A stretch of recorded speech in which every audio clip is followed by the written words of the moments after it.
சிவதந்தை ஞான வைரத்துளிகள். இனிமையான குழந்தைகளே, நீங்கள் எல்லையில்லாத தந்தையிடமிருந்து எல்லையில்லாத ஆஸ்தி பெறுவதற்காக வந்துள்ளீர்கள். இங்கு எல்லைக்குட்பட்ட எந்த ஒரு விஷயமும் கிடையாது. எந்த அளவு ஆத்ம உணர்வுடையவர்களாக ஆகிக் கொண்டு செல்வீர்களோ அந்த அளவு தேக அபிமானம் நீங்கிக் கொண்டே போகும். கல்ப கல்பமாக நாங்கள் தந்தையிடமிருந்து ஆஸ்தி பெறுகிறோம். சிவபாபாவின் அவிநாஷி குழந்தைகளாக, அதாவது ஆத்மாக்கள் இருக்கவே இருக்கிறீர்கள். குழந்தைகள் மற்றும் தந்தையினுடைய சந்திப்பு வெகுகாலம் கழித்து நடக்கிறது. அதுவும் ஒரே ஒரு முறை. நாம் நமது ஸ்வீட் சைலன்ஸ் ஹோம் என்றால் இனிமையான அமைதி இல்லத்தில் இருப்பவர்கள் ஆவோம். குழந்தைகளாகிய நீங்களோ உங்களது யோக பலத்தினால் தங்களது கர்ம இந்திரியங்களை வசப்படுத்துகிறீர்கள். கர்ம இந்திரியங்கள் யோக பலத்தினாலே குளிர்ந்துவிடும். எந்த ஒரு சஞ்சலத்தன்மையும் ஏற்படாதவாறு கர்ம இந்திரியங்கள் மீது வெற்றி அடைய வேண்டும். போகப் போக கர்ம இந்திரியங்களின் சஞ்சலத்தன்மை இருக்காது. கர்மேந்திரியங்கள் மூலமாக எந்த ஒரு சட்டத்திற்கு புறம்பான காரியம் செய்யாதீர்கள். அன்பான தந்தையை நினைத்து நினைத்து அன்பு கண்ணீர் வரவேண்டும்.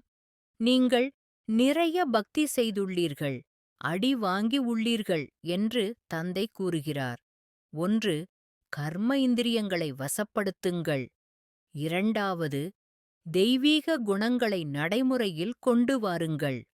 யாருக்கு என்ன பாகம் கிடைத்துள்ளதோ அதை முடித்துவிட்டு இப்பொழுது எல்லோரும் திரும்பிச் செல்ல வேண்டும்.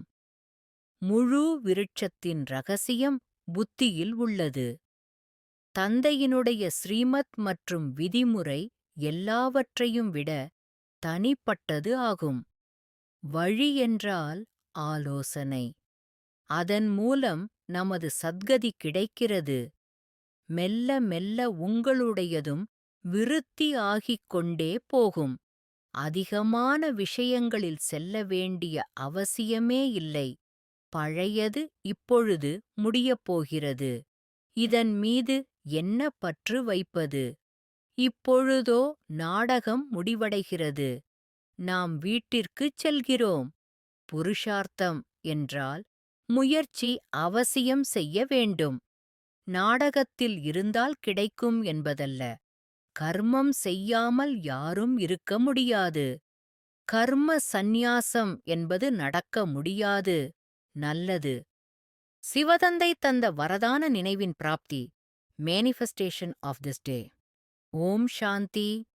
இனிமையிலும் இனிமையான அன்புத் தந்தை எனது அழைப்பை ஏற்று சங்கம யுகத்தில் வந்திருந்து குழந்தையாக எடுத்து அரவணைத்து பாலனை தந்து ஞானமும் மன்மனாபவ மகாமந்திரத்தையும் உபதேசித்து பாவச்சுமைகளை அகற்றி முழுமையாகத் தூய்மையாக்கி உயர்ந்ததிலும் உயர்ந்த முக்தி, ஜீவன் முக்தி பிராப்திகளைப் பொழிந்து இனிமையான பரந்தாமத்திற்கு அழைத்துச் செல்கின்றீர்கள்.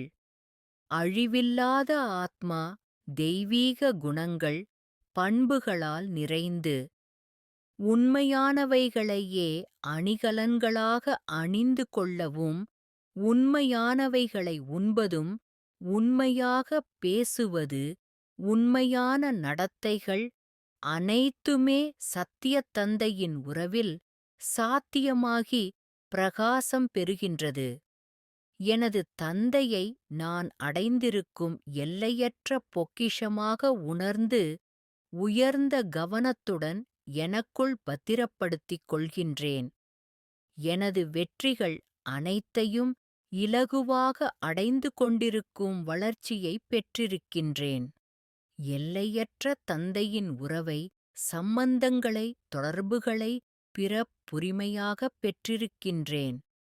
கீதையின் உயர்ந்த வழியில் அழைத்துச் செல்லும் கருணைக்கடல் சிவபாபாவின் இதய சிம்மாசனத்தில் அமர்ந்திருக்கும் ஆத்மா நான். எனதாக்கிக் கொண்டேன் என் தந்தையை. கர்மங்களை செய்தே தீர வேண்டும்.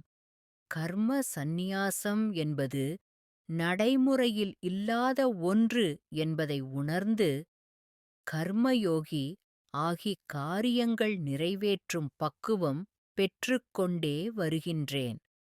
ரகசியங்கள் அனைத்தும் தந்தை தரும் ராஜயோக கல்வியில் கிடைத்துக் கொண்டே உள்ளதால் காரணங்கள் அனைத்திற்கும் நிவாரணம் பெற்று சதா காலத்திற்கும் ஆத்மா என்னுள் இருந்த பலவீனங்களை முடிக்கும் பலமும் கிடைக்கின்றது. ஆத்மாவின் உயர்நிலையான தூய்மையின் பிரகாசம் வளர்ந்து வளர்ந்து அன்பும் அமைதியும் உள்ளுணர்வில் நிரந்தரம் பெறுகின்றது. அனுபவமாகும். ஆஸ்திகளின் பலன்கள் அனைத்தும் விஸ்வ பரிவர்த்தனைக்கு கிடைக்கட்டும் என்கின்ற சுப உள்ளுணர்வு, சுப சங்கல்பங்கள், சுப திருஷ்டி, சுப நடத்தைகள் மூலமாக தந்தையுடன் எளிதாகவும் இலகுவாகவும் சகஜமாகவும் உறவு கொண்டு பாலனை பெற்றுக்கொண்டே இருக்கின்றேன். எல்லையற்ற நன்றிகள். பாபா நல்லது. மன்மனாபவ. தன்னை ஆத்மா என உணர்ந்து ஆத்மாவின் தந்தையான பரமாத்மாவை அன்போடு நினைவு செய்தால் ஆத்மாவில் இருக்கும் 63 ஜென்மங்களின் பாவ கர்மங்கள் அழிந்து போகின்றன. ஓம் சாந்தி.